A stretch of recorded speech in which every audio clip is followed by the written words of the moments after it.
Listo. Bueno, hola chicos, yo soy Natalie, soy integrante de este nuevo grupo que hemos llamado Politólogos al Mando, ¿no? Esta idea nace con el fin de desarrollar análisis de temas tanto políticos y políticos nacionales e internacionales, ¿no? Pero de una manera, digamos, más divertida y más dinámica.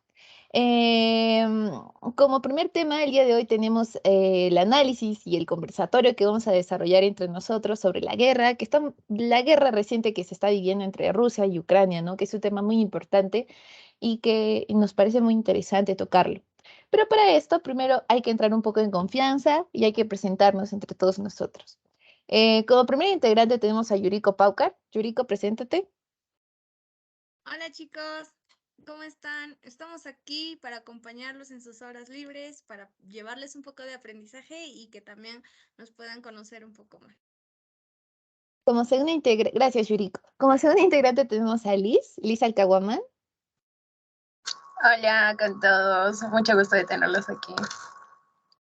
Y como tercer integrante tenemos a Frank Pacori. Frank. Hola, hola chicos, ¿qué tal? Sí, un gusto estar acá. Estamos para aprender y como también para un rato de conocimiento, ¿no? Claro. Y bueno, yo soy Natalie, ya me presenté al inicio, y bueno, los cuatro somos integrantes de este grupo que va a ser muy chévere conversar con ustedes. Y bueno, para empezar el conversatorio tenemos que ponernos un poco en contexto, ¿no? En un orden cronológico. Creo que muchos piensan de que esta guerra es un conflicto reciente, pero no, este conflicto ya lleva muchísimos años, desde el año 2013, ¿no? Em, Cabe mencionar que el 21 de noviembre del año 2013 es donde se llevan protestas masivas en contra de Víctor Yanukovych, ¿no? Que en este tiempo se negó a firmar el acuerdo de libre comercio con la Unión Europea.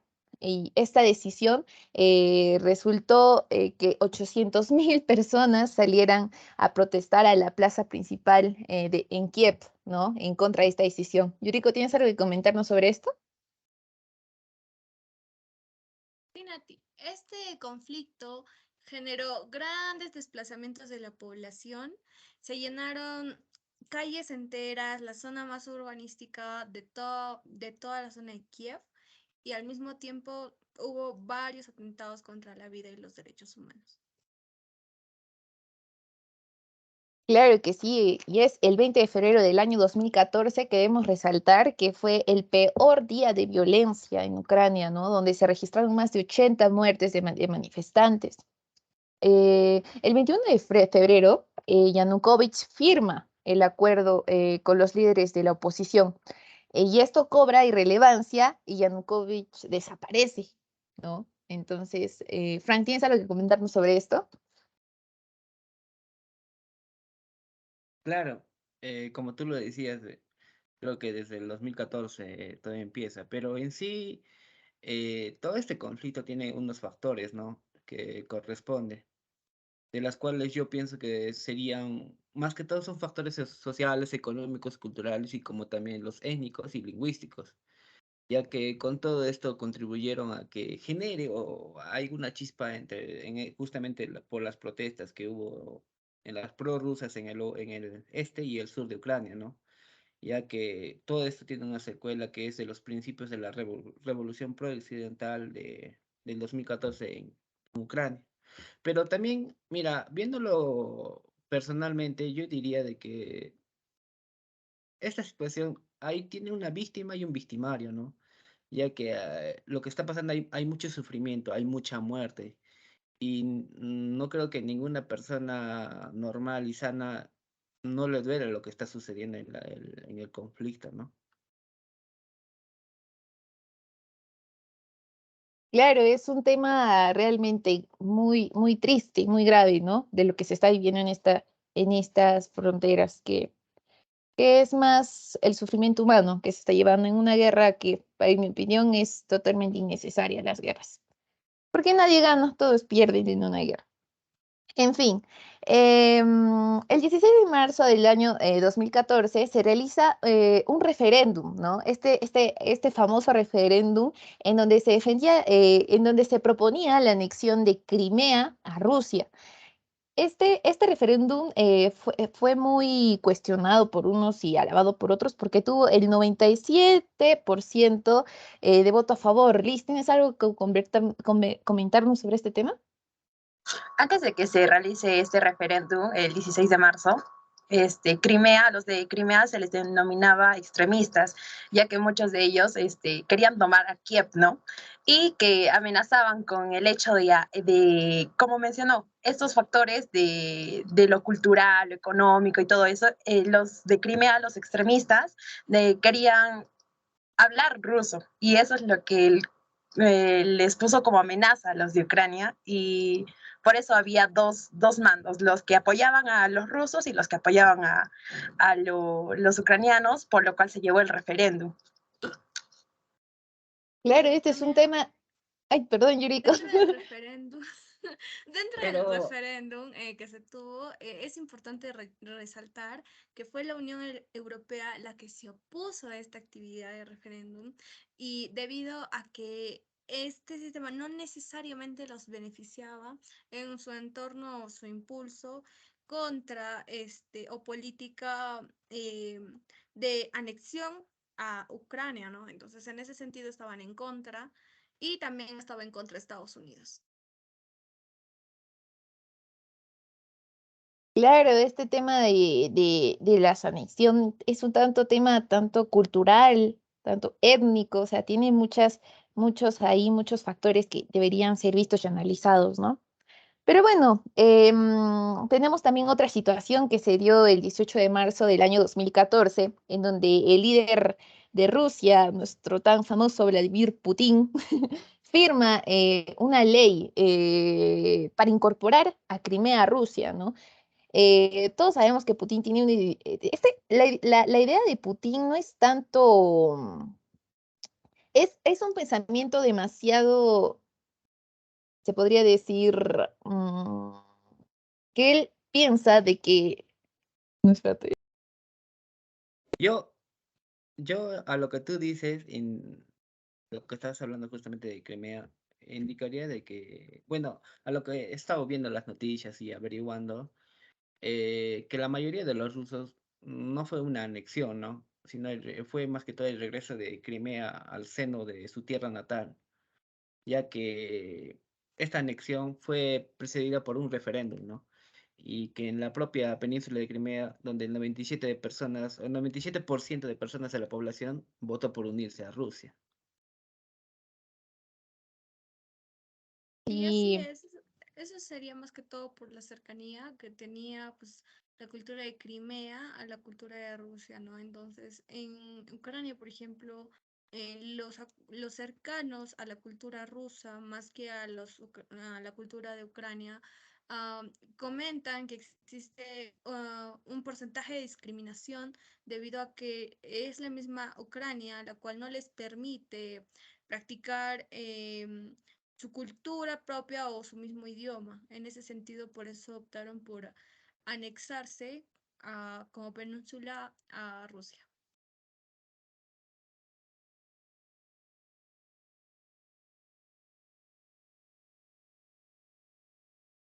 Naticita, estás con el micrófono apagado. uy, sí, perdón. Ya, y bueno, comentando esta separación que tienen, Yuriko, yo te preguntaría, ¿tú qué podrías analizar en en estos enfrentamientos, ¿no? Que se dan entre prorrusos y proucranianos? Bien, cuando estábamos en clase, por ejemplo, vi un estado de profe de uno de nuestros profes que decía que no entendía la guerra Rusia-Ucrania porque todos eran blancos y por ese sentido no se entendía cuál es la razón de bueno, en contra. Pero si vamos a empezar desde la Unión Europea, las cosas que pues sí fueron influyentes, también otro punto influyente sería que Rusia manejó gestiones para evitar que Ucrania entre también a la OTAN y a partir de la OTAN y sus intenciones y ya desesperadas intenciones de Rusia para poder mantener en un estatus su territorio y la defensa de su territorio, porque se sabe que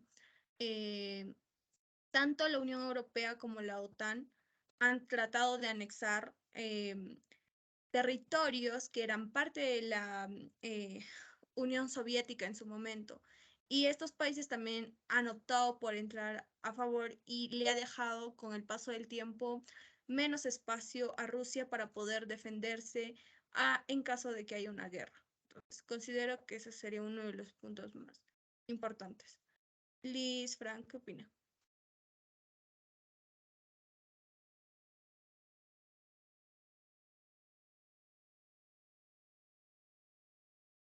¿Tienen algo que opinar, agregar, chicos? No, Yo iba a hablar, que yo iba a pasar al 2015 en sí, para hablar un poquito sobre el compromiso que Rusia hizo a Ucrania por el anexo de Crimea, ¿no? Antes de pasar al 2015, no sé si tenga que añadir algo del 2014.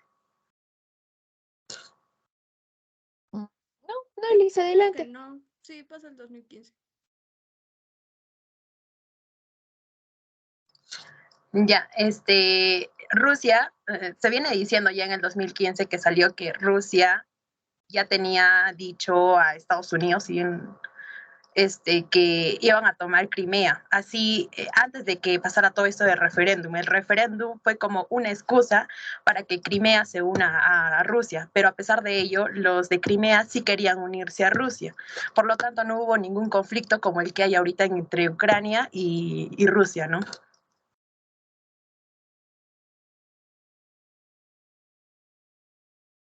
Claro. Y bueno, Fran, yo te preguntaría a ti, ¿qué opinas de cómo es que el ejército ruso, o sea, ¿qué opinión tienes de la respuesta del ejército ruso? ¿Te ha llamado la atención de algo de cómo es que han reaccionado? Está considero que su estrategia que ellos hicieron fue muy, o sea, se fueron con todo, porque invadieron muchas ciudades de Ucrania, y eso también creo que se ve en las noticias, cometieron muchos abusos, ¿no? De que a las personas a veces mataban, o hasta he visto un video donde un tanque ruso estaba atropellando a personas a un carro, ¿no? O sea, yo considero que, o sea, está bien que sean militares, pero hay que ser humanísticos, ¿no? Tampoco hay que ser sangre. Yo pienso, ¿no? Que tener sangre fría para así hacer esa, esa actuación, ¿no? Y en sí considero que sabemos muy bien que Rusia en su sector de los militares están muy preparados, tienen muchas cosas que ahora en la actualidad han mejorado, ¿no? A diferencia de Ucrania, ya que también Rusia tiene países que también la apoyan, ¿no? claro, podemos resaltar que la población ucraniana se encuentra actualmente en una grave crisis de derechos humanos, ¿no? Bueno, ya hemos analizado, hemos hecho como que un contexto cronológico y nos vamos un poquito a lo actual, ¿no? Yuriko, ¿nos podrías hablar tanto cómo fue la reacción? Porque Estados Unidos, aunque no lo quieran, es un factor muy importante en esta guerra. ¿Tú qué opinión tienes respecto a eso? Bien, con la llegada o el impulso que tuvo Ucrania de ser parte de la OTAN, todas sus gestiones, es importante decir que la OTAN ha sido impulsada su creación por Estados Unidos. De hecho, OTAN es una organización internacional contra Rusia, porque después de la Segunda Guerra Mundial y después de los intentos de, bueno, la ex Unión Soviética y la Rusia como tal, de intentar convertirse en un país capitalista, pasarse del otro lado, tener sus empresas y simular un poco la actitud, trató de gestionar negociaciones para también ser parte de la OTAN, pero Estados Unidos en ese momento le rechazó y posteriormente resultó que la OTAN realmente era una organización que pues no está a favor, bueno, está en contra de Rusia como tal. En ese sentido, que Ucrania se anexe a la OTAN, a una organización que está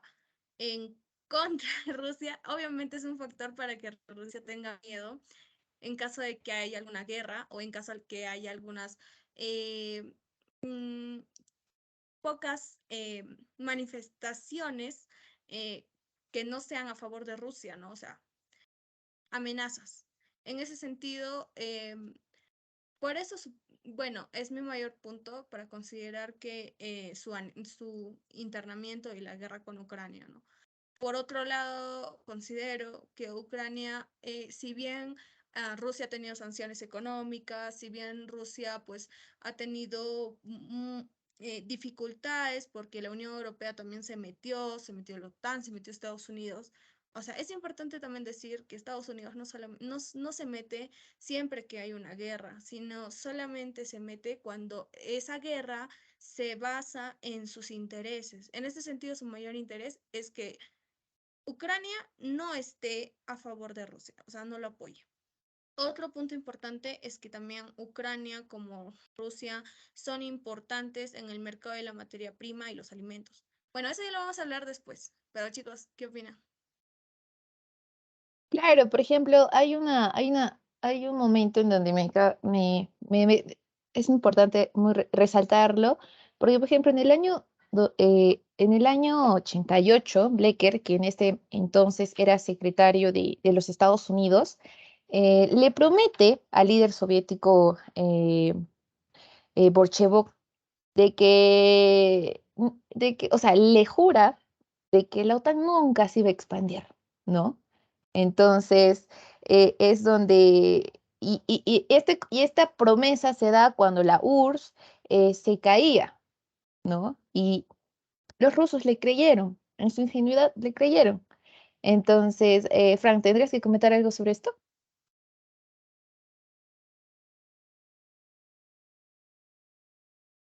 Mm, no, a ver, Liz, dame un momento.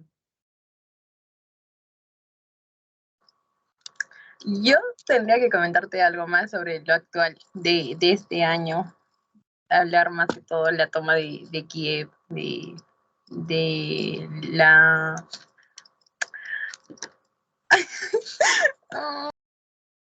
Por ejemplo, Yuriko, bueno, para agregar, porque bueno, es nuestro primer video y estamos algo nerviosos. Bueno, hay, por ejemplo, Yuriko, yo una vez escuché esto de que el enfoque de la política exterior de Estados Unidos, pasen o sea en cualquier año, siempre va a estar enfocada en que Rusia es un enemigo. ¿Qué opinas de esto? Exacto, por supuesto. Las consecuencias de la Guerra Fría son muy fuertes porque esta Guerra Fría impulsó la dominación mundial. O sea, no fue bueno, en su momento fue la Guerra Fría, así como en su momento fue la Segunda Guerra Mundial. Pero después de la Guerra Fría y posterior a la Guerra Fría, al Plan Marshall, y bueno, a la lucha entre el poder y la simulación de tener un planeta con el esquema completa y directamente, ya sea soviético o ya sea capitalista, se basa en que pues Estados Unidos considera que Rusia es un potencial enemigo y con su desarrollo puede influir directamente en los intereses de Estados Unidos por terminar de completar su esquema mundial a nombre de los Estados Unidos. O sea, ahora ya los intentos de llevar cultura o dominación internacional no se hacen a través de eh, misiones o Cristóbal Colón, ¿no? O virreinatos, sino ahora se hace a través de la influencia internacional. Y es por ese sentido que Estados Unidos siempre está al pendiente de que Rusia no pueda levantarse y no pueda estar en contra de sus intereses y se mantengan ellos. Es importante decir que bajo un análisis politológico de la política internacional, Rusia no necesariamente es el malo de la película como lo hace parecer Estados Unidos, sino que simplemente utiliza este esquema para poder así es poner en contra a otros países. Y esto lo sabe la Unión Europea, que actualmente está pasando muchas problemáticas por unirse a una lucha de intereses en donde ellos no necesariamente ganan.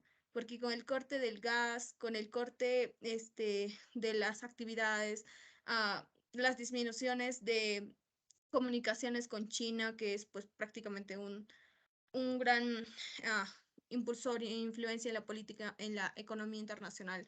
En ese sentido, pues simplemente la Unión Europea se consulta por qué no nos hemos metido en una guerra en donde solamente ganan el interés es Estados Unidos y bueno, no tiene mucho que ver la Unión Europea en ese sentido. ¿Qué opinan, chicos? Añadiendo a eso, justamente el gasoducto, lo que transportaba el gasoducto de petróleo de Rusia hasta, ¿no? Hasta Europa, y qué vida actual, ¿no? O qué vida el gasoducto en sí sea un que el gasoducto ya no está funcionando ahora, entonces pienso que como potencia de Estados Unidos siempre ha estado mirando a Rusia, ya que también es otra potencia, ¿no? Y siempre hay esas rivalidades, ¿no? De que quién es el país que tiene más poder. Más que todo se enfocan en el poder, ¿no? ¿Quién tiene más poder en todo eso? Y considero, como decía Yuriko, de que ahorita Estados Unidos está aprovechando esa situación, porque en sí Europa no puede vivir sin el gasoducto del petróleo, ¿no? Ya que todavía en estas épocas de que ahora, más adelante creo que en el friaje necesitan sí o sí ellos el petróleo, ya que de eso ellos para el friaje previenen, ¿no? Y esta situación se está un poco beneficiando más para Estados Unidos, porque también ahora tengo entendido que con Venezuela, ya que es el país que más tiene de petróleo, ya está como que mejorando su situación, ya que antes le cerró las manos, se puede decir, a Venezuela, pero ahora creo que ya la situación está cambiando. Claro, hay una frase que a mí se me quedó en la cabeza en unas clases de política exterior que tenemos del profesor, que decía que la geopolítica muchas veces trasciende la ideología. Entonces, creo que es un tema muy importante y creo que es una frase que debería quedarse a todos los que vean este video, ¿no? Claro, claro, o sea, Sí, continúa, Yuri. la, geo- la geopolítica trasciende la ideología porque la geopolítica, sobre todo bajo el tema de realismo político, busca la influencia del país. Ahora, en el tema del humanismo, que ya es otra corriente, o bueno, del wow, esto no me acuerdo. Pero el punto es importante, que cuando se basa en la dominación de diferentes países o la lucha por el poder y la influencia, que eso pues genera obviamente un desarrollo potencial como tal en el sistema internacional, es importante decir que muchos países se enfocan en esto. Tenemos líderes o países que influyen en su región. Me voy, por ejemplo, en el caso de China, que busca influir en la región asiática. También Brasil y México, que están dentro de la región latinoamericana. Entonces, bajo este sentido, siempre va a existir esto porque de esa manera tú influyes y puedes lograr un poder y un máximo en ese sentido. ¿Otra idea? Claro.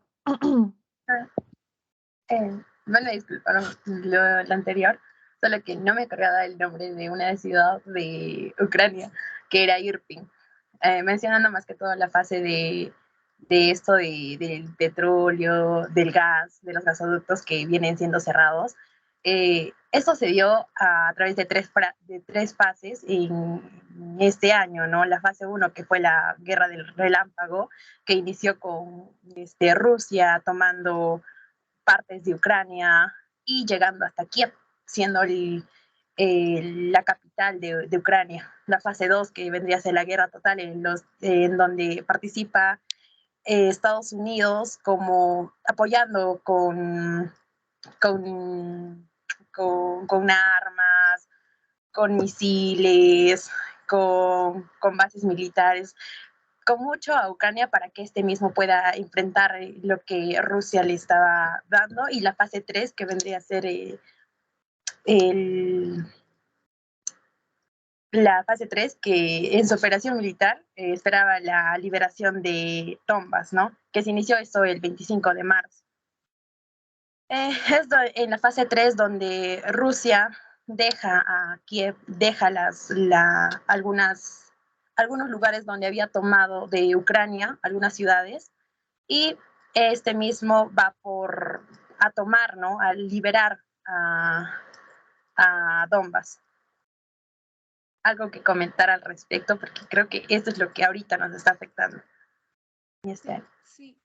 Es importante, por ejemplo, decir que las armas, el apoyo y todo eso no necesariamente son en pro de la humanidad y en pro de, pues, de que realmente Ucrania pueda ganar, sino se basa en que es un préstamo, ¿no? O sea, yo te doy las armas, te doy la economía necesaria a los soldados, pero tú me tienes que pagar, ¿no? En ese sentido, ha dicho, ah, la Unión Europea le está apoyando, también está apoyando a Estados Unidos, pero también con el incentivo de que todas las armas y todo ello, Ucrania tiene que pagarlo con los años. En ese sentido, Ucrania está adeudando una gran tasa para poder pagar bueno, a estos países que les están apoyando.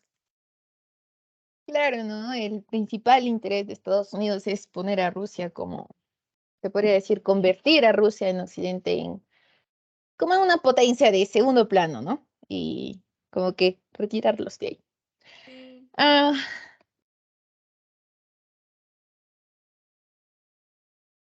También Bueno, sería chicos, bueno hablar de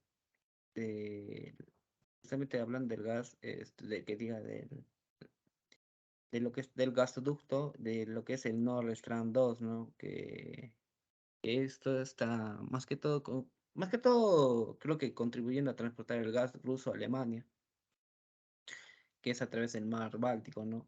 No sé si alguien más quisiera comentar. ¿cuáles fueron los mayores efectos? Yo quisiera saber eso, de la ruptura del gas y de que muchos países de Europa estén afectados en ese sentido.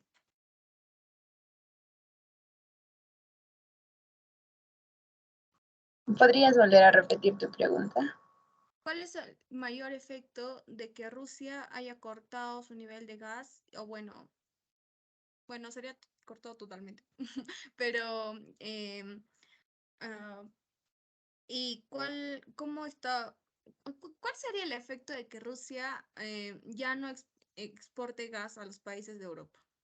¿Cómo Yo considero, se afecta a Europa? La verdad, ese mira, de que lo haya cortado o no, no es que no lo haya cortado, sino el hecho de que el gasoducto pasaba por Ucrania y para poder exacto. repartir el gas, obviamente en una guerra, no, ni Rusia ni Ucrania va a querer pues que pase, no, Rusia fue el culpable de que no quiero que pase este gas para otros países.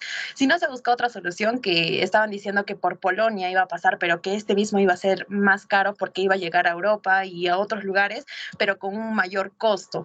Y esto estaría afectando a países internacionales, no solamente a los que se encuentran en Europa, ¿no? Justamente como decía Liz, pienso que el principal afectado del gasoducto de Nord Stream es Ucrania, ¿no? Como le dijiste, porque ya va, o sea, corre el riesgo de dejar de ser un país de transitorio para el gas ruso. Y aparte también que Polonia y los países bálticos critican la dependencia de Europa, ¿no? De este gas procedente del este. Y como estabas diciendo acerca va a ser caro justamente por Polonia va a pasar y va a ser caro. Justamente estábamos hablando hace rato de Estados Unidos, ¿no? Como mencionaba, de que creo que Estados Unidos tiene en mente de algo así, pasar también tipo gasoducto así, pero en este caso desde Venezuela, ya que es el principal planta o donde más sale el petróleo, ¿no? Con el fin de aprovechar la situación que está pasando de Rusia. claro, y Yuriko tocaba hace rato un tema de cómo es que afecta esto a Europa, ¿no? Todos sabemos que tanto el petróleo y el carbón son muy reemplazables, pero tenemos el asunto del gas, que es un tema muy importante, ya que este se conecta directamente a través de las tuberías y gasoductos, ¿no? Y ahora se da esta explosión de lo que es el Nord Stream 2 y el Nord Stream 1. esta explosión que brindaba gas al norte de Rusia y recorría todo el mar Báltico, ¿no? Pero el punto y lo que más me he preguntado es, ¿quién está detrás de todo esto? Porque estos gasoductos no eran tan fáciles de explotar, ¿no? Entonces yo creo que hubo un lado donde, no sé, tuvieron que de una manera submarina para poder explotar estos gasoductos. Harta ¿Qué opinas de esto, Yuriko? harta dinamita. Sí. ¿Quién está detrás de todo esto? Esa es la pregunta. O sea, Ustedes, ¿quién se dio el ustedes, tiempo ustedes, de ustedes creen que mismo, bueno, no sé, yo me puse a pensar, ¿ustedes creen que mismo Rusia ha podido ocasionar todo eso con el fin de dejar de lado a Ucrania? Yo creo que no, porque todos sabemos de que Rusia depende de este ingreso que le da abastecer a Europa del gas, ¿no? Entonces ellos dependen y más que este dinero ingresa directamente, y se sabe que ingresa directamente a lo que es su material militar, ¿no? Hace que su material militar esté todo abasto. ¿Qué opinas, Yuriko? Así es, así es, Nati. Considero de que primero el país o bueno, los que están dentro de esa actividad de la rotura de las tuberías, tenía que tener mucha tecnología. En ese sentido no podía ser un país, eh, bueno, en vías de desarrollo, ¿no? Entonces lo descartamos.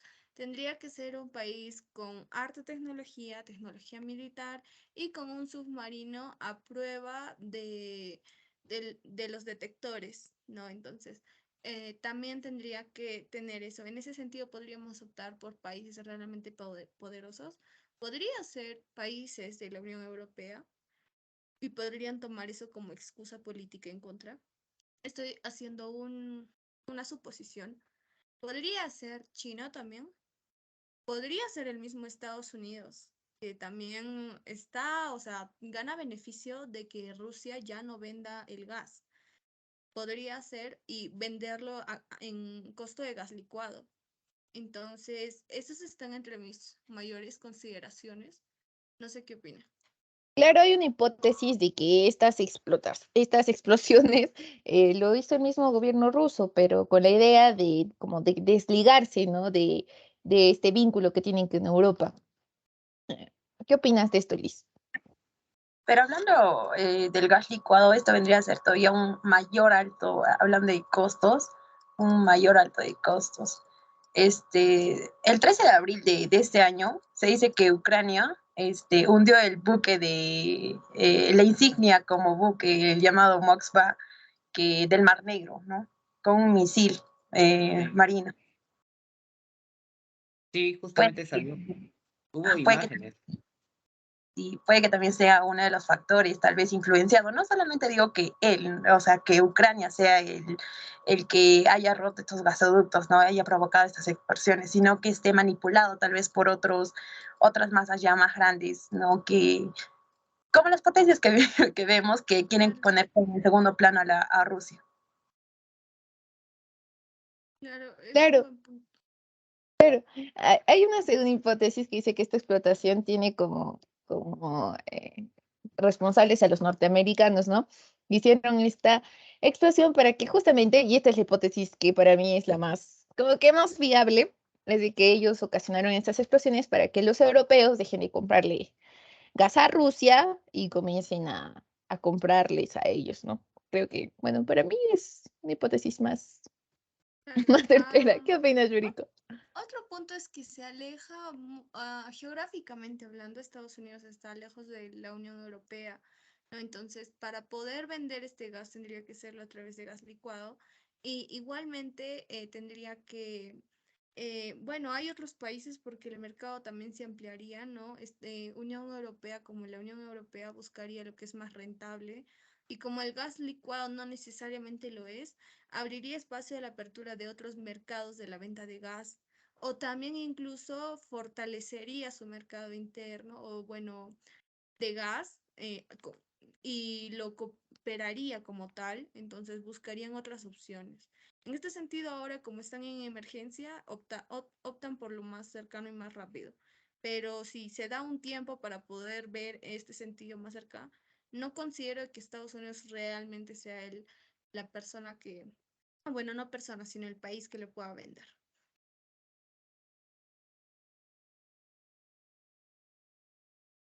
Claro. Y Frank, ¿qué opinas de esta dependencia, ¿no? que tiene Europa respecto al gas ruso?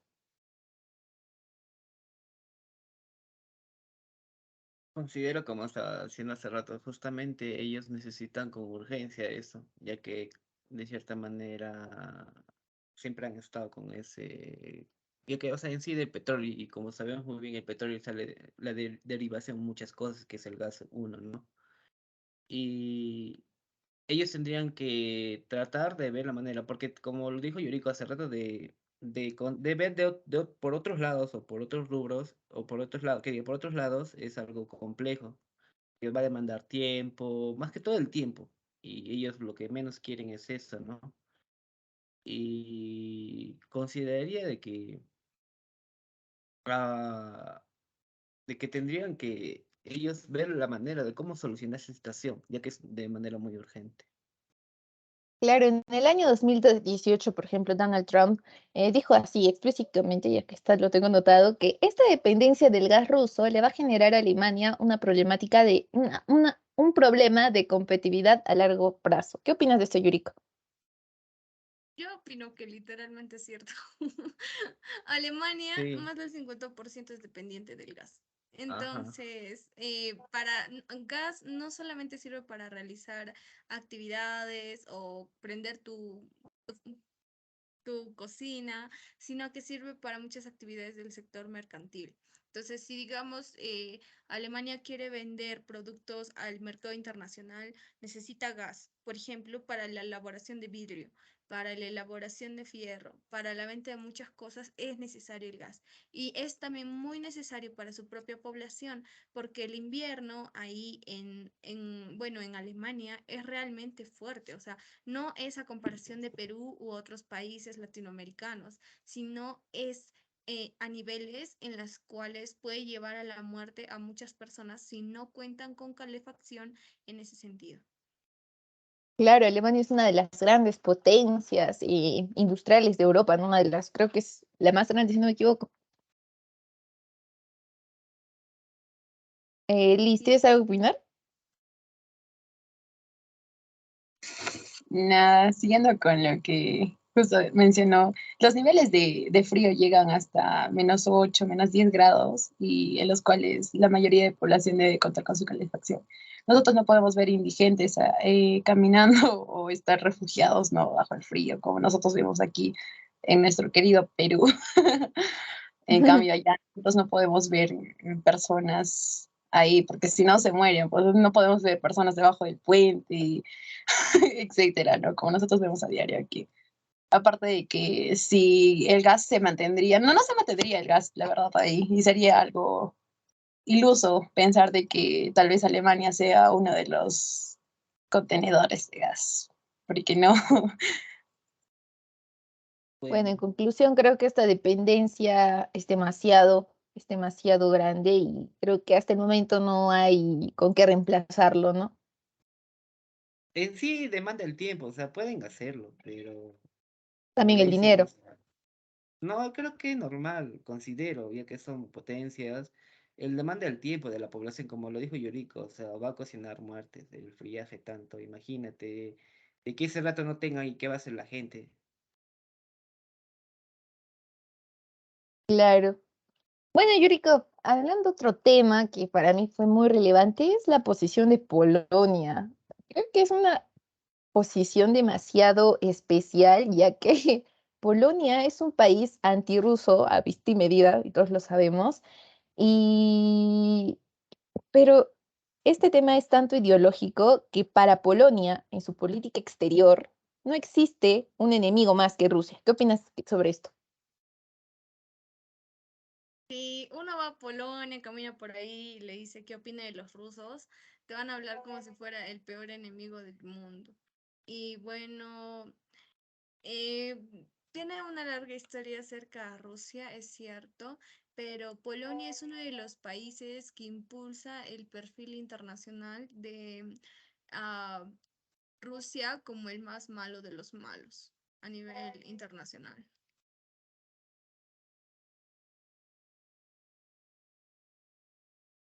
Sí, bueno, También, sí, sí, sigue, sigue. también comentar un poquito sobre, en cuanto a Polonia, ¿no? Ayer, antes ayer más o menos, vimos que Polonia toma las calles de Rusia. Esto se ve ya demandado, o sea, es mucho, ¿no? Y ya estamos llegando a un extremo donde un país tan pequeño ya puede llegar a tomar las calles de una potencia, ¿no? No sé, Claro. no mucho el tema de hace poquito, pero sí vi que salieron noticieros donde Polonia tomó las calles de Rusia y que esos también están, creo que ahorita han denotado, no estoy tan segura para decir esta información, pero creo que han denotado un tanto de toque de queda para que no salgan los rusos, porque ahorita hay militares polacos fuera.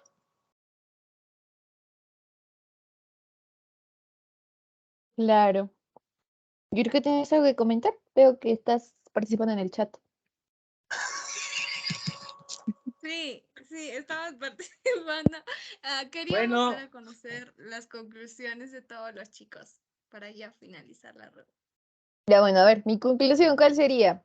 La dependencia económica que sufren todos los países, creo que es un factor, y más los países europeos, es un factor muy importante en esta guerra, ¿no? Y los compromisos militares que Ucrania está asumiendo con Estados Unidos y que a largo plazo le van a traer consecuencias, ¿no? Entonces, como lo dije en un inicio, en una guerra, o sea, lo que ahorita no queremos es que se desate una guerra nuclear. Eso yo lo he tenido, porque creo que en una guerra nuclear todos ganan, todos perdón, salen, todos todos pierden, salen afectados. nadie gana, ¿no? Entonces yo creo que debería, ahí entra, ¿no? Lo que es la diplomacia y que deberían, estamos en crisis de diplomáticos, ¿no? Creo que se están dejando llevar por la ideología y por sus posiciones, en fin, creo que debió de evitarse esta guerra. Es muy triste, pero ojalá que como cada cosa que ha pasado alrededor de nuestra historia como seres humanos, nos dé lecciones, nos dé lecciones de vida y nada. Otras conclusiones, Yuriko, Liz, Frank. Sí, Que no podemos estar teniendo ideas, idealizar la guerra. sí, también. Gracias, Lisita. Mi conclusión es que es necesario analizar por todos los perfiles cómo funciona la política internacional, ¿no? Entonces, en ese sentido, muchos países han terminado afectados por esta guerra y eso solamente fue porque dos países entraron. Así de grande y extenso es el mercado y la política internacional. Sobre todo la escasez de alimentos que tanto Rusia como Ucrania son los mayores impulsadores, como por ejemplo lo que es el trigo y bueno, otras opciones. Igualmente la venta del gas, el petróleo y bueno, que terminaron afectando incluso países latinoamericanos. Eh, en ese sentido, y en otra conclusión también sería que no solamente existe la guerra en Ucrania y se está lidiando esa guerra actualmente, sino que en países diferentes que no necesariamente tienen, bueno, tanto protagonismo y eso es porque otros países, los países más influyentes, no lo demuestran así porque no va con sus intereses, no se muestra. Pero hay guerras a nivel mundial cada día y lo importante es mantener la paz en todos los sentidos. Claro que sí. Como siguiente conclusión tenemos la participación de Frank. Sí, concluiría de que este conflicto ha traído muchas consecuencias, ¿no? Como lo dijo Yuriko. Y un caso, mira, al Perú afectó bastante en varias cosas, ¿no? Pero como yo diría más que todo este conflicto, de que no se dé, bueno, sería de que algo que ya pasó, ¿no? Lo que ahora se vería más adelante es de que se busque la paz, ¿no? Más que todo el principal, buscar la paz y se busque soluciones para que esto ya se acabe también, porque aún sigue todavía el conflicto, todavía aún no se han cerrado las brechas o las soluciones, todo, aún sigue. Lo único que yo diría es que se busque la paz y el bienestar para todo en global, para todos los países, ¿no? Porque han sido muy afectados.